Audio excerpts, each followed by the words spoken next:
Do restraining orders really protect domestic violence victims? It is a question many are likely asking this morning after the terrible events unfolded yesterday. Murray Lancaster shot and killed his ex-girlfriend Valerie Short, her father and Lancaster's ex-wife yesterday. He eventually took his own life. Short had been ordered to stay away from Valerie Short. Murray had been told to stay away from her. He had been arrested for battery after the two argued in March. He was supposed to be in court answering to a judge just yesterday afternoon on that battery charge when he went on the killing spree. And in Palatka, Jose Maldonado turned himself in after police say he shot and killed his ex-girlfriend yesterday. She also had a domestic violence injunction against him.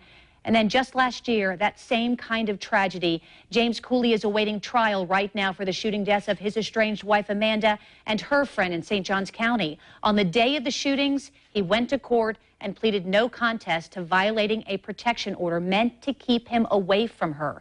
Yet police say right after that hearing, he drove to Amanda's home and killed her and her friend. Joining me now is Peggy Payne. She is from Quigley House in Clay County. Good morning to you, Peggy. Good morning. Thank you for being here, and I'm sorry that you're here talking about this. What we have seen in the last 24 hours just makes your stomach sick.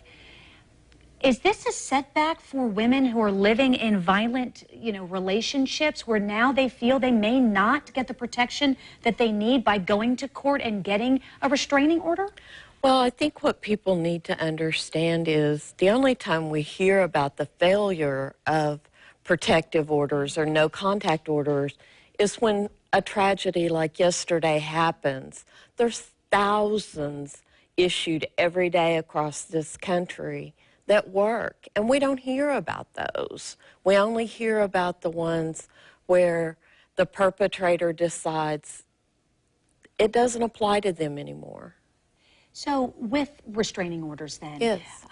What do you suggest to a woman or man living in an abusive home right now? They have the restraining order, but they still don't feel safe.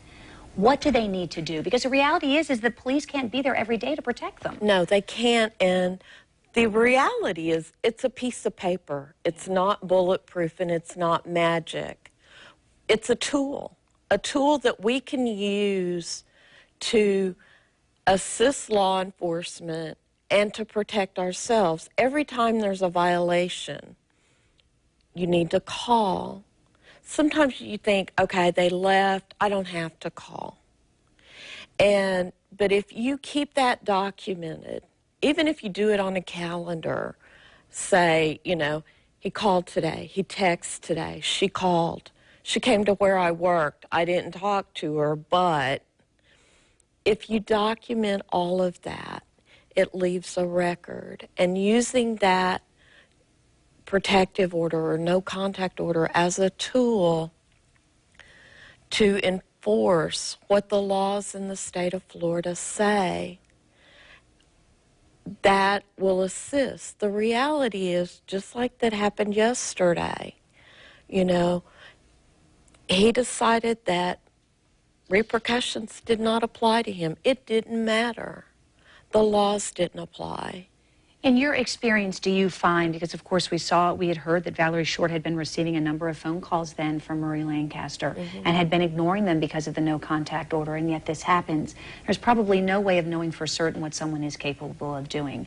But considering that, on days where you have a court date or that person who has been abusive towards you has a court date, do you suggest, going to a shelter, calling friends for protection, because that could be the catalyst?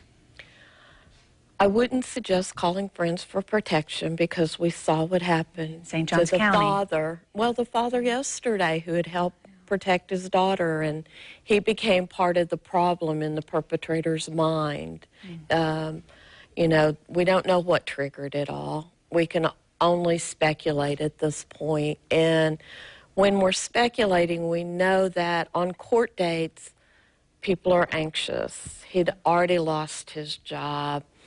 He was facing criminal charges because he had assaulted a police officer, I understand, and not only assaulted the police officer, but her and her father. And so all of that was coming at him, and he went after the people he felt were responsible instead of his own. So call for professional help then, you Yes, suggest? I do.